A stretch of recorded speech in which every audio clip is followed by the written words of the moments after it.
Hello guys, welcome to another interesting online tutorial on how to make a crisscross neckline. So what I'm doing right now is I'm trying to make the bodice pattern. So I'm marking the half length. The paper is folded into two because of the style we're making, so we need the paper to be folded into two. Then I'm getting the bust point 11 inches, the under bust point 14 inches. I'm squaring it across. Then the next thing is to get my neckline 3 inches, then my shoulder line 7.5. Then I came down by 1.5 and connected to the 3-inch neckline. Then from there I came down by 8 inches to get my chest line, which is bust divided by 6 plus 1.5, giving me 8. So I'm squaring that across as well. So I'm also measuring the shoulder line on the chest line. So I'm going up by 3 inches on the armhole line. Then I came in by 0.75 on my across front. I'm doing that so that there will be no bulge on my armpit area. So now I marked the bust circumference and I connected it to the 0.75 mark I made. So the next thing is to get my nipple to nipple, which is 8. When you divide it into 2, it gives you 4 inches. I'm using a princess dart, so I'm coming down by 4.5 inches on my armhole line. Then I came up on my bust point by 1 inch, came down on my bust point by 1 inch. So I connected 4.5 inch to the 1 inch mark on my bust point I made on my bust point. Then the under bust 1 inch on this one side, then 1.5 on the other side.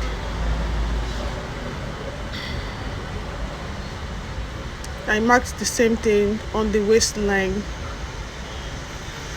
all the way down to the waistline. Okay, so that's my under bust contouring. So I marked my waistline, which is 8.5 inches.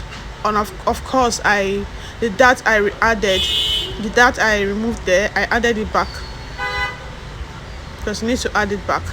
So then I came down by 2 inches on the armhole and joined it also to that 1 inch mark.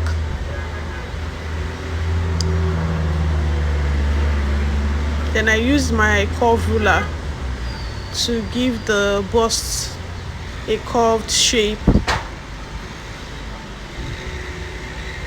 You can see the curved shape there. You can see it. Then I marked my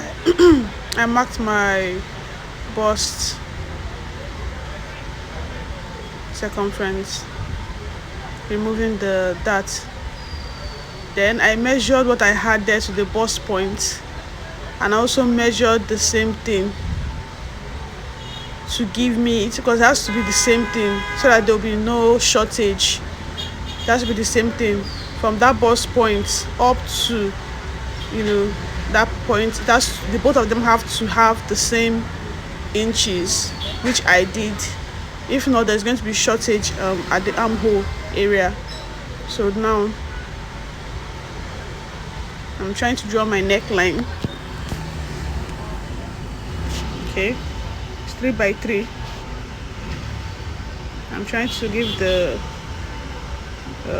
curve the bust area so it doesn't have sharp edges around it.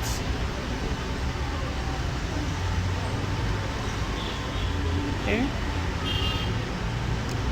look at my bust point. Then next thing I'll use my tracing wheel to trace out what I have onto the back, so that I will have exactly the same thing at the back now for us to get. Then I cut out the pattern, the paper. after which, okay, excuse me,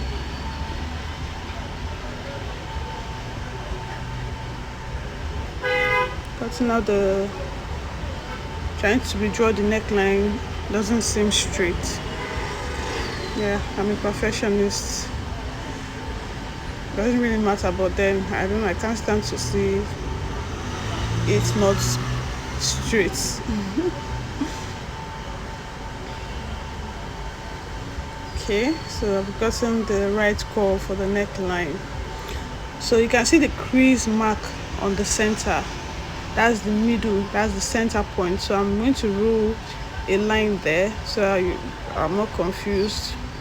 Okay, rule a mark there. So that's our center. Then it's time to draw our crisscross. So I came in by ½ inch on the shoulder. Okay,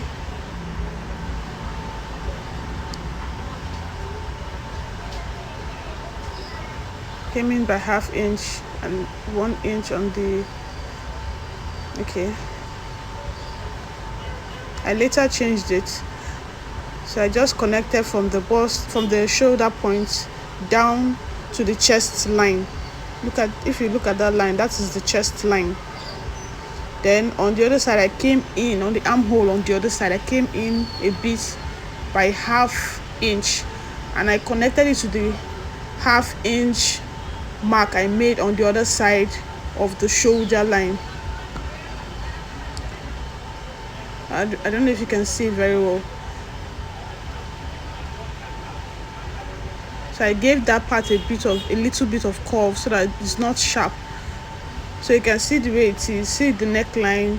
See, you can see connected to the chest line. Then this one all the way. You can see it. Yeah. Then I'm making the back bodice.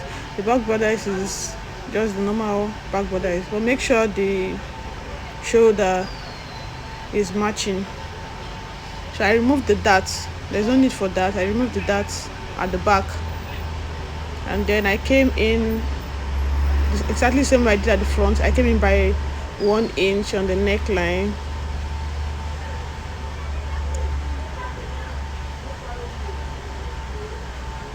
Okay, no, I'm drawing the neckline curve here. The neckline, back neckline curve. I went down by 1 inch or 1.5. I think, yeah. Like I went down by 1 inch. Then the wideness.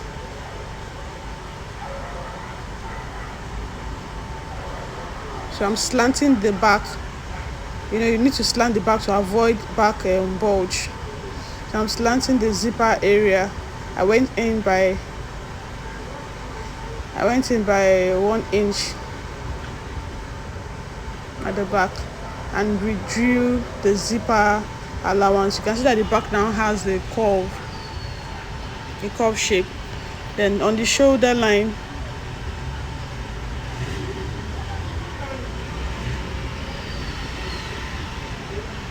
then now I make sure that the back and the front, the side, because the front and the back half length is not the same. The front half length is longer. So I initially wanted to use a bust dart. As you can see here, I was trying to draw a bust dart of about 1 inch, but I changed my mind and decided to go up on the side by 1 inch, side of the princess dart by 1 inch. This is another method. You can see now. So when I cut off the side. Now you can see that it matches the same effect that the bust dart will give you, same effect that this one will give you. So I'm cutting out my fabric on the pattern.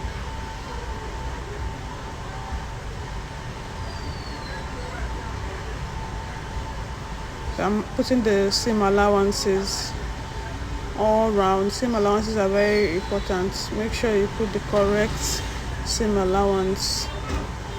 Make sure you put the correct seam allowance.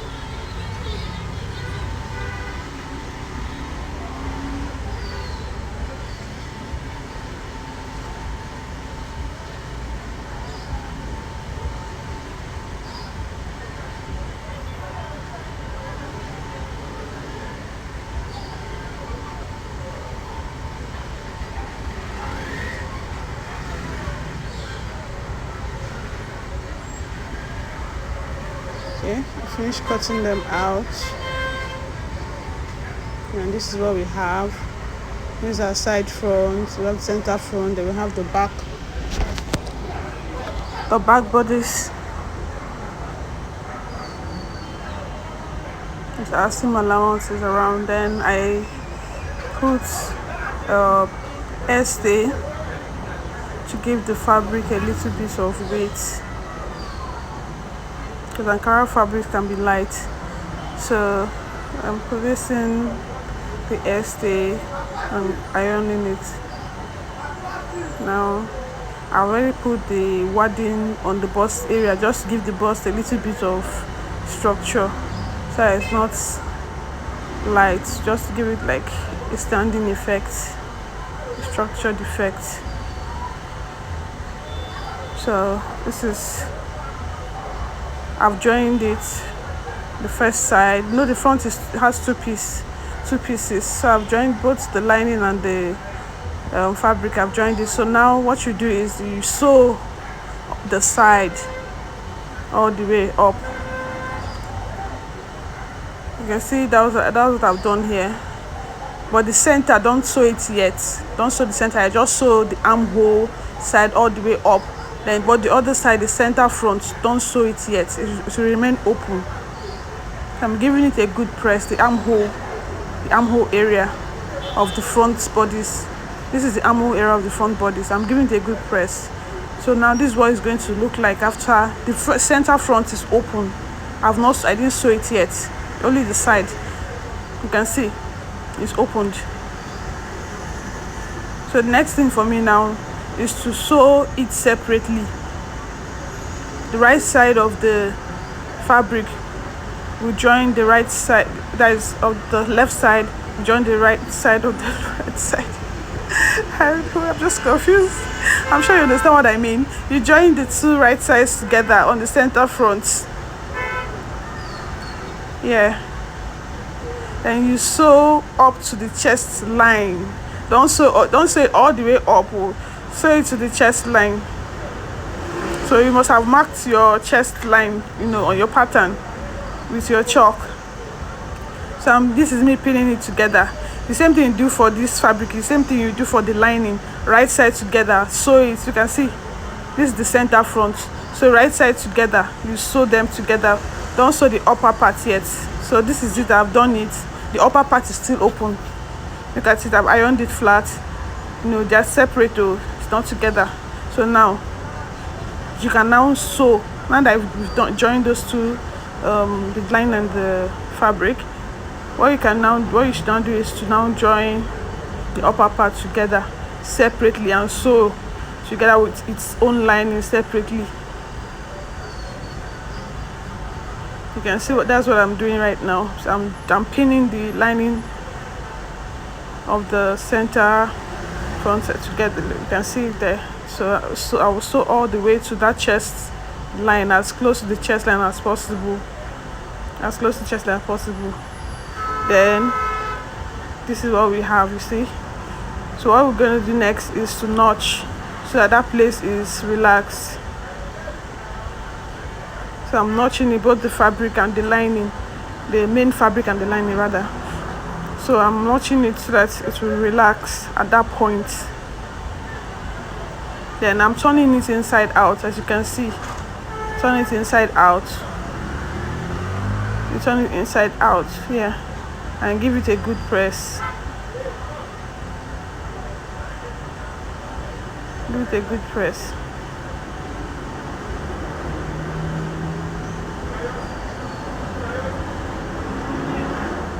Cut not excess.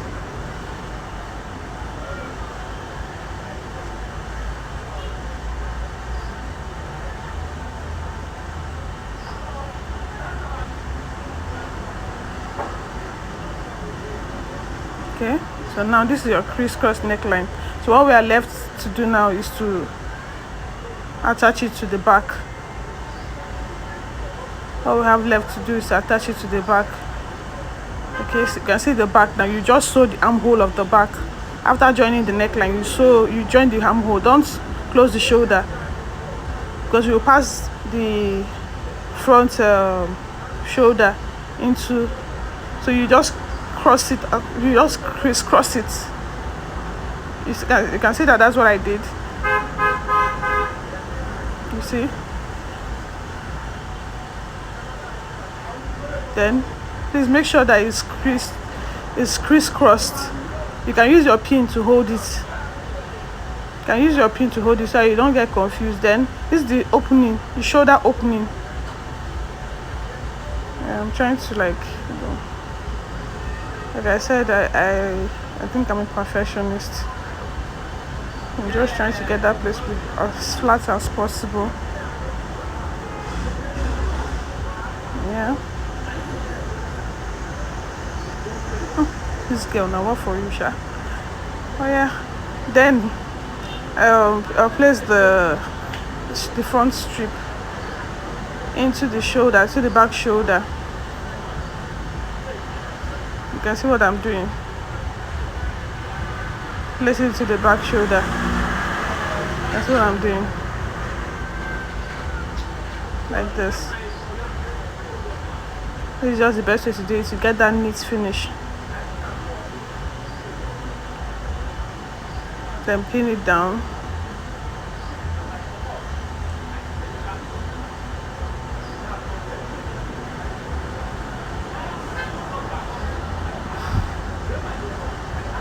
And pin it down.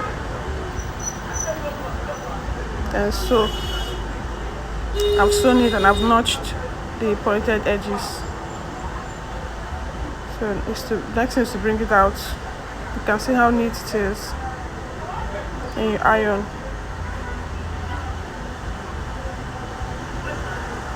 it. I've done the other side already, so you can see the both of them. The back bodice is already attached to the front bodice. So this is what we have.